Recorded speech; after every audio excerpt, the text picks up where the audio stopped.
This Torah class is brought to you by TorahAnytime.com. Okay, I'm going to Erev Shabbos Rabbi. Today is Ches Av. So in a way, today is Erev Tisha B'Av. Let me share with you a very frightening thought that comes from Hagoyin Reb Chaim Kreisworth. We see in our generation, there's a phenomenon. People go l'tar basra. Yeah, people go off. People may be raised in from society in a home, and they veer off. If we were to ask, what is the root of the issue? There are many things we could point to. I doubt anyone ever pointed to this. And this is probably difficult to say, but again, this is not my opinion. I'm telling you what Reb Chaim Kreisworth writes based on the Gemara. The Gemara says in Chagiga, Dav Tesvav Amud Aleph, Tan Rabbanon. There's a story about Acher. Acher was riding on a horse on Shabbos, yeah? Acher was a Chacham Atzum. Because who would follow Acher? Rameir. Now Rameir was no slouch. Rameir was so brilliant that Lo Yarda Chacham L'Soif Daitai. Even the rabbis, they could not fathom the depth of wisdom of Rameir. Rabbi said, my greatness came because I was able to see the back of Rameir. Kavachomer if I would have seen the front of Rameir. When Acher got to the Tchum Shabbos, he said, Meir, you got to stop here. Ad kan Tchum Shabbos. So Rameir said, you also return, you also do tshuva. He said, I can't. I already heard Me'achari HaPargod, Shuvu Vanim Shayvavim Chutz Me'acher. The Gemara says Acher was so prestigious in his learning that when he would ride on a horse on Shabbos, Reb Meir would follow him even on Shabbos. Frak the Gemara Acher Mai. How did he go off the derech? Why didn't his Torah protect him? Answers the Gemara, Ki Zemer Yavani Loi Pasak Mi Pume. He sang rock and roll. Frak Rashi, what's wrong? Jewish music is better. Ask Rashi, what's wrong with singing Zemer Yavani? Says Rashi, he shouldn't have sang it. Now other Rishonim say the lyrics were improper. Rashi says no, it's not about the lyrics. You don't sing Zemer Yavani when the Beis HaMikdash is destroyed. Wait a second.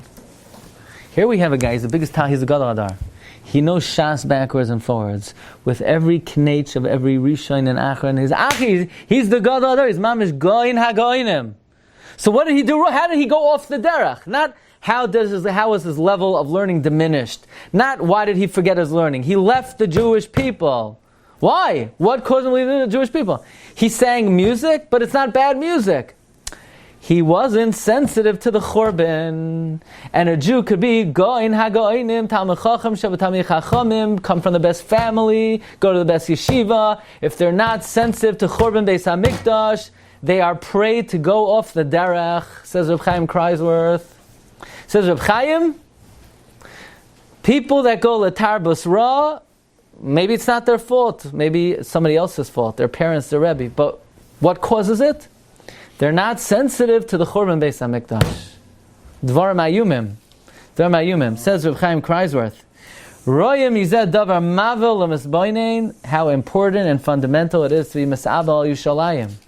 That means you can have somebody who's on the highest level of learning, greater than an Achroin, greater than a Rosh Hashiva, greater than a Rishon, greater than an Amoira, and they could literally go off the beaten path if they say, look, I like to learn and I like to daven, and Churban Beis HaMikdash is a little bit far from my mind.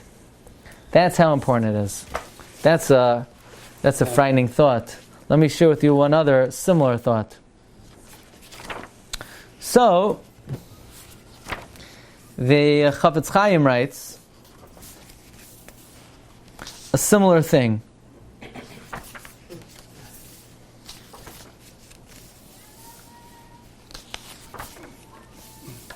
The Chafetz Chaim writes that why do people go off the derech?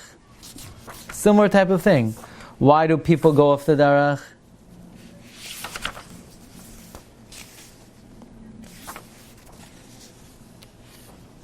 Says the Chafetz Chaim, the main cause is people do not believe that Mashiach is going to come.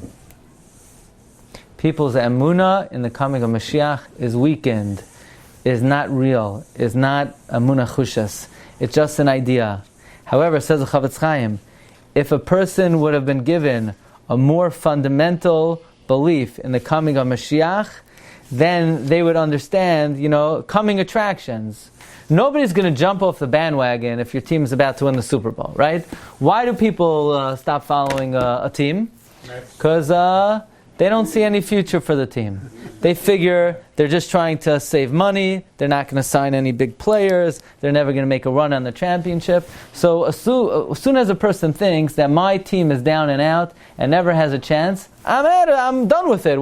I don't need you if you can't do anything for me. Says the Chavetz Chaim, the reason people go off the derech is they don't realize that we're on the winning team. If we would realize that we're going to win the Super Bowl, that we're going to have the Mashiach, we're going to have a Beis HaMikdash one day, they wouldn't leave. They wouldn't jump off the bandwagon. Says the Chavetz Chaim, for the sake of your children, the most important thing to instill in them is the emunah, chushis, that we are on the winning team. And these two ideas go hand in hand. If you're not sensitive to the Churban, you don't know what a Beis HaMikdash is, it's very hard to believe that we're going to get it back one day. Very important to give over to the next generation and to give over to ourselves, that we were the glorious people. We had glorious times. We had rendezvous with God 3 times a year when we were Olei Regal. We were a winner. We were the center of the world. And if we have emunah in that and we bring that into our consciousness and we have a firm belief in the coming of Mashiach, that will keep us on the straight and narrow. And Be'ezus Hashem, we should be zoicha to be a winner again. Amen. You've just experienced another Torah class brought to you by TorahAnytime.com.